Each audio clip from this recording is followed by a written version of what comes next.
warahmatullahi wabarakatuh. Gimana kabarnya teman-teman Mubarak Science Institute? Yuk kita lanjutkan lagi pembahasan TKP nomor 96 sampai dengan 100. Nah, di sini kasusnya yaitu jika saya berada dalam suatu komunitas yang kegiatan di dalamnya berjalan tidak efektif karena mengalami krisis internal antara anggotanya, maka saya akan, jadi ada konflik dalam ini ya, komunitas. Nah, teman-teman akan mendapatkan poin 1 jika memilih untuk mengundurkan diri secepatnya. Nah, ini ya. Jadi kalau misalkan ada konflik internal keluar, konflik internal langsung keluar, itu poinnya 1.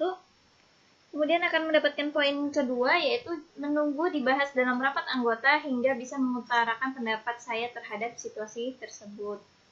Ya, cuman nggak tahu rapatnya kapan ya. Dan poin ketiga, jika tidak peduli dan tetap bekerja sesuai dengan ketentuan yang ada. Nah, ini kan walaupun tetap bekerja, tapi kan tidak enak ya kondisinya. Dan mendapatkan poin 4, jika berusaha untuk bertahan terlebih dahulu sambil melihat situasi. Ini poinnya 4. Dan mendapatkan poin 5, yaitu berusaha untuk bertahan di dalamnya sambil memperbaiki situasi. Nah, jadi situasinya diperbaiki, konfliknya dibicarakan baik-baik, musyawarah, dan seterusnya. Oke, lanjut ke soal nomor 97. Sebagai anggota dari divisi kepegawaian, saya harus menyusun suatu laporan peningkatan kerja karyawan di kantor tempat saya bekerja setiap bulannya.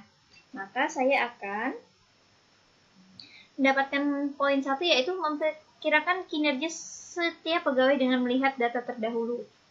Ya kan, siapa tahu ada yang berubah ya, dulunya malas jadi rajin, yang rajin jadi malas, jadi harus dievaluasi. Kalau terdahulu bisa tinggal copy paste ya.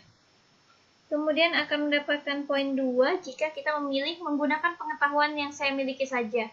Oh, yang ini rajin nih kayaknya, yang ini enggak. Nah, itu poinnya 2. Kemudian mendapatkan poin 3 jika berusaha mencari informasi dari rekan kerja dan atasan yang terpercaya di kantor.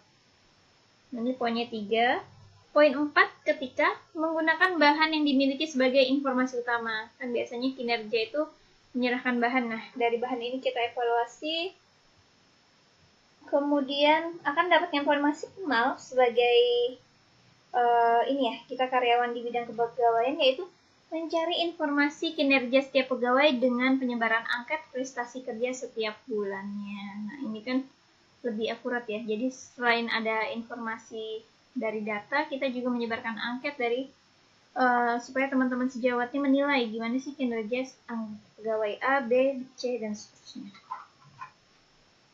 Oke, kita lanjut ke soal nomor 98.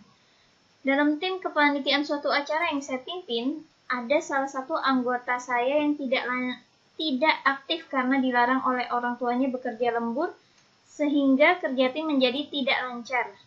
Padahal acara tersebut akan berlangsung sebentar lagi, sehingga harus bekerja sampai lembur. Sikap saya, jadinya dia pimpinan di suatu kepanitiaan ya, tapi ada salah satu anggotanya tiba-tiba dilarang bekerja lembur oleh orang tuanya. Nah, sikapnya ini akan mendapatkan poin 1 jika memintanya segera mengundurkan diri dari kepanitiaan. Nah, kalau dilarang semua, habis panitianya ya. Kemudian mendapatkan poin kedua jika menyesal telah memilihnya sebagai anggota kepanitiaan tersebut. Nah, ini juga poinnya 2. Dan mendapatkan poin ketiga jika mempertanyakan kesanggupan yang telah dijanjikan dulu. Itu mungkin dilarang keluar kerja lembur karena ini mungkin ya, corona atau apa, kan dipertanyakan dulu ya.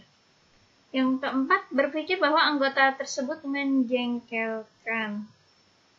Ini 4. Seharusnya kecil ya poinnya ya. Dan mendapatkan poin 5, yaitu mencoba mengerti kondisi dan mencoba mencarikan tugas yang dapat dikerjakan dari rumah. Nah, ini yang terbaik nih.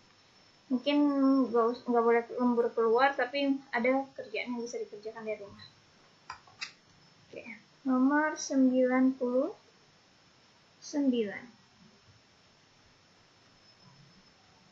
Seorang teman kelompok saya sering tidak dapat mengikuti kegiatan kelompok secara aktif karena harus bekerja paruh waktu setiap hari. Sikap saya, nah ini dia jadi bekerja ya. Teman-teman akan mendapatkan poin 1 jika menerima keadaan tersebut selama tidak mengganggu tugas kelompok secara keseluruhan. Nah, ini tapi nanti teman-teman kelompok yang lain ribut. Kemudian teman-teman akan dapat poin 2 jika memilih berusaha untuk membantu menyelesaikan tugas-tugasnya. Dapatkan poin ketiga jika meminta ia mengundurkan diri dari kelompok.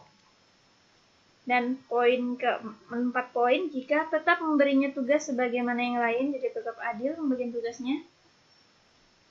Kemudian poin kelima yaitu membicarakan 5 poin jika kita memilih membicarakannya dengan rekan kelompok yang lain dan mencari solusi yang terbaik. Nah, siapa tahu bekerja paruh waktu itu juga untuk misalkan memenuhi SPP-nya atau apa dan seterusnya ya. Jadi dicarikan solusinya atau gimana ya? Maksudnya bisa kerjaannya dikerjakan tanpa harus bertemu gitu.